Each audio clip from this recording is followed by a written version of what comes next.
Welcome to Rock Solid Productions, where in this video we are going to unbox and check out the Wingman Converter SD, now available from Brook Gaming. Stay tuned. Hey everyone, Gary here with Rock Solid Productions. Now before we dive into today's video, I just want to take a second and say thank you for stopping by and checking out what we have going on here today. I really do appreciate it. If you like what you see here, I invite you to check out some of the other videos that we have here on the channel, including videos of other Brook Gaming products. They actually have some really cool stuff out there. And if you really like what you see here, do me a huge favor. Hit that thumbs up button, hit that subscribe button, and more important than ever, hit that bell notification and select all for your notification types. That way you are kept up to date anytime we upload new content, go live, have community posts, things along those lines, because YouTube, they are not sending out emails anymore. So the Sega Dreamcast playing behind me, people love the Sega Dreamcast. I hate the Sega Dreamcast controller. It's one of the reasons I didn't own one forever, and when I did finally get one, I didn't play it a whole lot because I hated this controller. I don't like the analog stick, I don't like the trigger placement, I don't like the placement of the face buttons, the D-pad. There's really, for me, this is one of my least favorite controllers ever made. Just my taste. If you love it, good. I appreciate the fact that you like this controller. For me, just not what I am looking for. Well, the folks over at Brook Gaming have come out with an accessory for someone like me. And this is the Wingman Converter SD. And what this allows you to do is use your Xbox 360, Xbox One, Xbox One X Elite, Xbox One X2 Elite, PS3, PS4, or even the Switch Pro controllers with not only the Dreamcast, but also the Sega Saturn. How does it do it? How does it get past things like the memory cards that the Dreamcast controller had built right into it? Well, what we're going to do, we're going to take this, we're going to throw it on the bench, we're going to see how it comes out of the box, and then we're going to play some Saturn games, and we're going to play some Dreamcast. We might even play some Star Wars Episode 1 Racer. Let's hit the bench. So looking at the box on the bench, I mean, they are claiming immediate response time, Elite 2 wireless, 200 blocks of memory capacity built into this for the Dreamcast, so that's awesome.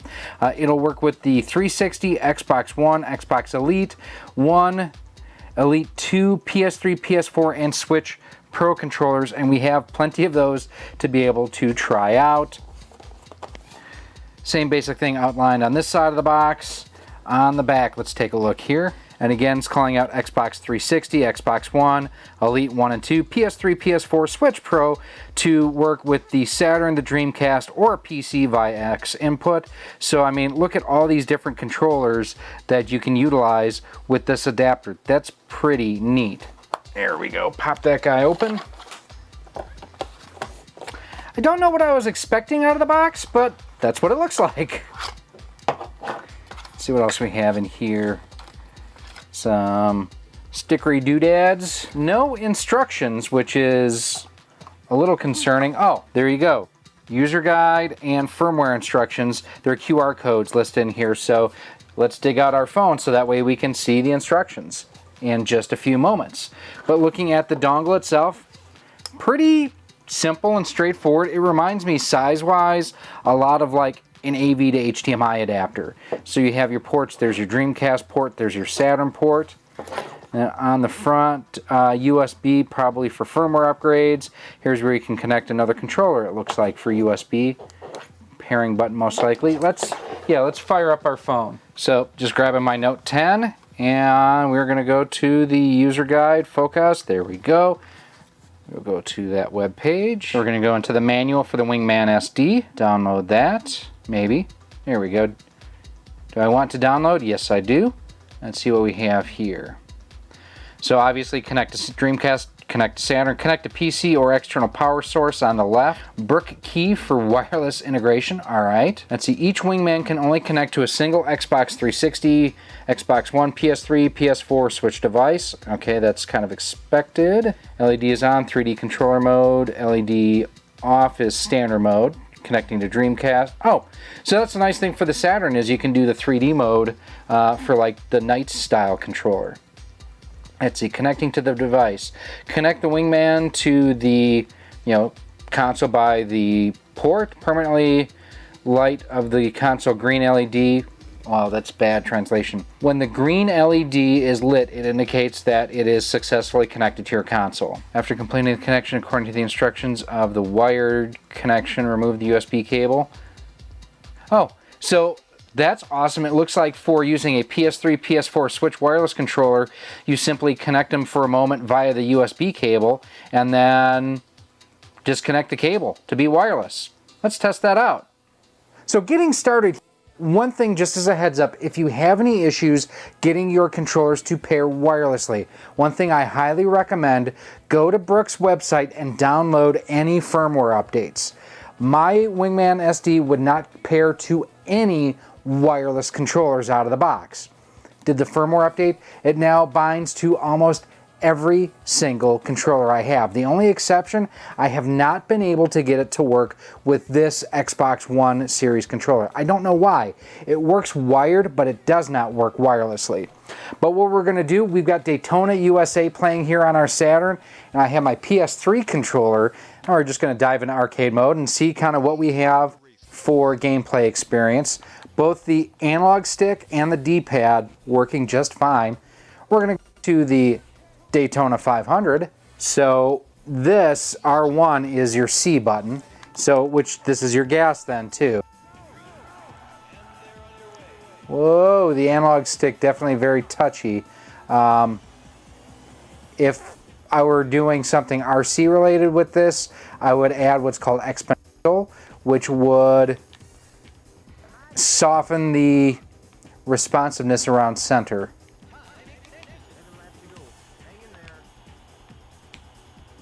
Alright, there we go. We can change view. Oh, with the LNR trigger.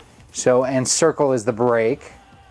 I mean, overall, like I say, the analog stick feels touchy, but we're able to, get around cars. Ooh, my trick in the arcade there around that corner. Slam on the brakes, downshift into third, hard right, and once the car starts straightening out, upshift into fourth and hammer down. We'll try it with the D-pad a little bit. D-pad definitely feels better. It's less twitchy and touchy. I think that's a sign of just what this game was designed around. Oh, tried to do it there and got on the brakes a little bit too late. We're up to 27th out of 40. Now, for those wondering how I have everything connected and whatnot, I am going through my RetroTink 2X Pro, and this is 2x line multiplying, and I am using HD Retrovision, component video cables. That was no bueno. And for that, essentially you use the Genesis cables with one of their adapters. All that, the HD Retrovision cables and everything, of course, you can get through Ryan over at CastleManiaGames.com, and then on the RetroTink, you head on over to RetroTink.com. Crashed quite a bit on that one, but overall control with the PS3 controller, pretty solid.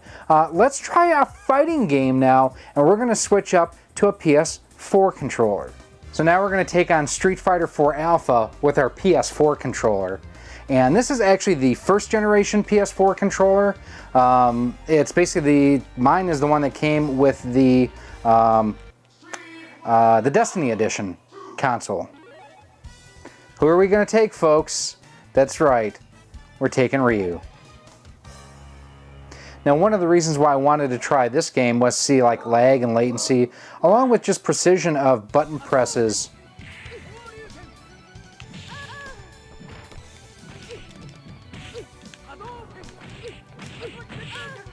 I mean, this is going pretty good so far. Had to say something, didn't I?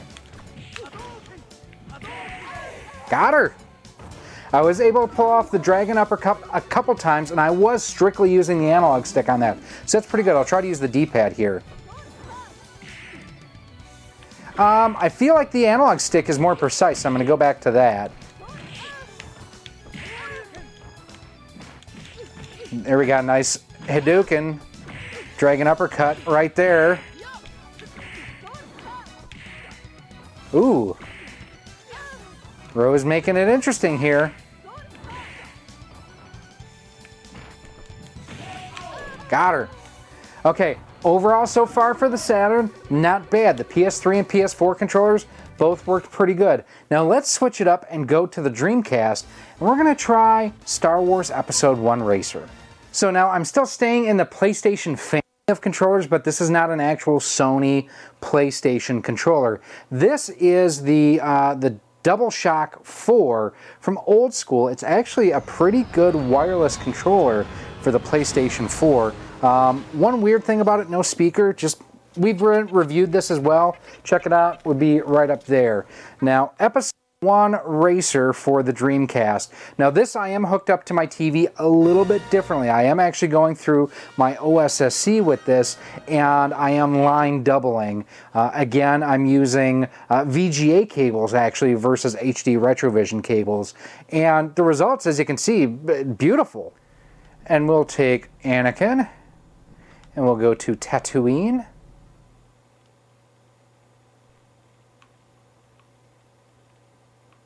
And I'm using the analog stick to kind of pan around the pod here. It's working well.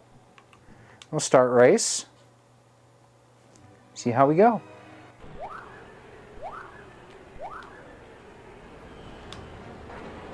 All right, X is accelerate. And I can use triangle and circle to kind of pitch the pod, or angle it. There you go. God, this looks great. Now this tunnel always gets tight, so having well, not just the tunnel, but the caverns as well. Right there, for example. Right there. Kind of a chicane going through there. Oh, please don't hit the wall, don't hit the wall. Okay, did not hit the wall. Grazed it. The folks over at Limited Run Games are actually coming out with Episode 1 Racer for the Switch in a physical release. I have one pre-ordered. I'm looking forward to it because I do actually like this game. We have checked out, gone from the field. Again, I'm feeling like the analog stick is a bit too touchy. I'd like to add some deadband, or again, to use an RC term, I'd like to add some exponential around center to deaden that a little bit to reduce the sensitivity. And actually tap the brakes coming through there just to make sure that we made that corner with as few issues as possible. Like right there, that was not a good issue to have. You are stopped now. You know, one of the things too, and this is unrelated to the game itself and whatnot, one of the things I always thought was interesting, why for the longest time I was a bigger Star Wars fan than a Star Trek fan, I do enjoy both franchises, is the fact that you never had any really good Star Trek games on home consoles. You had them on PC, and you now have like the Bridge Simulator and whatnot for PSVR, but getting a good quality Star Trek game was next to impossible, where there were tons of great Star Wars games. Even the bad games were pretty dang good. All right, are we going to take the win on Bunta Eve? Or are we going to be Bentha Pudu? That was a terrible Sebulba, by the way. Oh, and that was a terrible rock to hit. Crossing the finish line. Lap 3 was our best one. We're going to try one last game just to check out how this totally works. And it totally works. So last up, our Switch Pro controller, and we have everything paired up, ready to go. We have some saved data we're going to use. Now, as you saw too, it was able to load my previous save data, which was pretty cool. The one thing about Sonic Adventure to me though, is the fact the opening cutscene takes forever. I'm not going to make you stick through it with me. Let's go to the action, right? All right, so now just like that, we are to our first boss fight. And one of the things I never really cared for about Sonic Adventure was I never thought that the camera was very good, and I'm already dead. All right, there's 2 hits. I mean, just like right there, the camera angle, it's just... And unfortunately, the right analog stick doesn't change the angle of attack on it. Again, I want to get past these cutscenes, it's terrible. So the D-pad is changing my look and whatnot there. Oh, you booger. I'm just screwing around, and you can hear the the vibration, I mean, it's not terrible, but it's not great. Like, for example, every time that you hit an enemy, I would figure that you would feel a rumble. Well, that's not the case. See, another thing where the camera just lost me there. Or I got lost because of the camera. Oh no, we've got the whale. Captain, there'll be whales here. And I fell through the pier. It's not on the controller, not on the adapter. It's a glitch in the game. I'm going to tackle this for a little bit while longer, but let's wrap things up. So in the end, what do I think of the Brook Wingman SD? Well, first and foremost, if you have any issues whatsoever getting your wireless controllers to work with this, definitely go through, update the firmware. That will make a lot of difference. I could not use my PS3 or my PS4 controllers wirelessly until I performed that firmware update. Super easy to do. The main thing you need to make sure that you do with that is that you have a micro USB cable that is capable of not only providing power for charging on a controller, but also that it'll transmit data. You need to be able to transmit that data to the dongle itself. Once I did that, I was able to use, as you saw, my PS3, PS4 controller, even the old school PS4 wireless controller, no problem.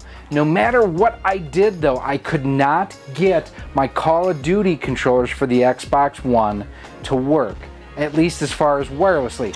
Could get it to work via USB, but it would not work wirelessly. So I'm wondering if it has something to do with this model. I've updated the firmware on this too. No matter what, I could not get this to work wirelessly. Once I was done with that, however, I was able to use my controllers exactly as advertised with this, which was super convenient. For games such as Star Wars Episode 1 Racer, it was great. For some of the other games that we played too, absolutely terrific, and it cut the cord for me, which is always nice. And the fact that I can use this with either my Saturn or with my Dreamcast, very, very cool. I did like that about it. Little bit on the pricier side for what it does, but it does allow you to use your existing controllers that you have if you have a PS3 DualShock, a PS4 DualShock, or any of those types of controllers, and it allows you to do so wirelessly, which is a definite bonus. There are other solutions out there that I really like, but if you want to go wireless, this is one of the best right now for both the Dreamcast and the Saturn. But these are just my opinions. Let me know what you think down below in the comment section. I really want to see what you all think of the Wingman SD here. Now, if you do have any other comments or questions, as always, feel free to email me at rocksolidmail@gmail.com. You can hit me up on Twitter at RockSolidStudios. We are on Facebook at facebook.com/RockSolidProductions and Instagram at instagram.com/RockSolidProductionsGK. Now, if you do want to go ahead and pick one of these up, I will have a link down below in a pinned post where you can go ahead and snag one of these guys. Now, it is our Amazon affiliate store. Unfortunately, there is no discount or anything like that with that at this time, but it's one of the easiest ways to help support the channel. A couple other easy ways that you can help support the channel too is give this video a share, give it a thumbs up, give it a like, and make sure you are subscribed to the channel as well. You can also support the channel a couple of other ways too. First and foremost, head on over to our Patreon page at patreon.com/rocksolid. For as little as $1 a month, $12 a year, you get early access to all of our content, exclusive content, and more. You can also head on over and become a channel member here on YouTube as well, and that starts at $1.99 a month for all those same benefits, plus you get unique emojis and whatnot next to your name when you do post a comment, either on a video, in a live stream, or anything along those lines. Finally, you can also head on over to our Teespring store on screen right now and pick up some Rock Solid Productions swag. We've got t-shirts, sweatshirts, hoodies, and a whole lot more all over there for you guys and gals out there to check out. And everything that we raise gets put right back in the channel. I do want to thank the folks over at Brook Gaming for sending us one of these to check out. Also got to thank them. I did run into some issues and they helped me diagnose and figure out, hey, you got to do that firmware update. Once I did that, that took care of all of my problems with all of my controllers except for the Xbox One controller. And again, the issues there may be something specific with this particular controller. This thing is pretty cool. I don't know, because there are so many different ways to play both the Dreamcast and Saturn now. I don't know how much I would personally use this, but it's something where if you really like using the Xbox controllers, the PS3, PS4 controllers, the Switch Pro controllers, this is a way that you can do it, and it also provides the onboard memory and storage for you too. My name is Gary, and this has been Rocksaw Productions and our look at the Brook Gaming Wingman SD. I thank you for watching, and I hope to see you soon.